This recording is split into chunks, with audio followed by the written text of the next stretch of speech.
வணக்கம். இன்னைக்கு 12 April 2023. Time வந்து 9:45 ஆகுது. இன்னைக்கு நம்ம ஆல்கோ ஷார்ட் ஸ்ட்ராடல் ரோபோல இன்னைக்கு பாத்தீங்கன்னா 41,500 கால் ஆப்ஷன், 41,500 புட் ஆப்ஷன் எடுத்திருக்கு. எம்டிஎம் பாத்தீங்கன்னா ஒரு 100 ரூபாய் கிட்ட ப்ராஃபிட் இருக்கு. இன்னைக்கு வந்து செப்பரேட்டாவே அக்கௌண்ட் மெயின்டைன் பண்றோம். ஸோ அந்த பையிங் ரோபோ கூட மிங்கிள் பண்ண வேண்டாம்ன்றதுனால செப்பரேட்டா இருக்கு. 41,500 கால் ஆப்ஷன் எடுத்திருக்கு.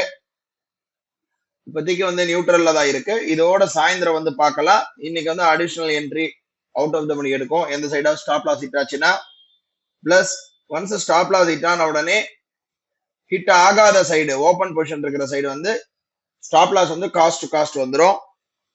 இதெல்லாம் ரோபோவே ஆட்டோமேட்டிக்கா பண்ணிக்கும். ஸோ இதை இன்னைக்கு அப்படியே ஃப்ரீயா பார்க்கலாம் எப்படி போகுதுன்றத பார்க்கறோம். காத்தால போட்ட ஆப்ஷன் பாத்தீங்கன்னா 981 ரூபா நமக்கு அந்த ஷார்ட் ஆல்கோல ஷார்ட் ஸ்ட்ராடல்ல கிடைச்சிருக்கு. ஆட்டோமேட்டிக்கா 250க்கு கட் ஆகுற மாதிரி செட் பண்ணி வச்சிருக்கோம். இன்னும் 3 செகண்ட் தான் ஆட்டோமேட்டிக்கா கட் ஆயிடும். கட் ஆகும் போது கட் ஆயிடுச்சு. கரெக்டா 2:50 ஆட்டோமேட்டிக்கா கட் ஆயிடுச்சு. பாக்குறோம் ரெண்டுமே. இன்னைக்கு நெட் எம்டிஎம் பாத்தீங்கன்னா 950 ரூபா நம்ம இன்னைக்கு ப்ராஃபிட் வந்துருச்சு. இதோட நாளை வந்து ஒரு புது ட்ரேட்ல சந்திக்கலாம். நன்றி, வணக்கம்.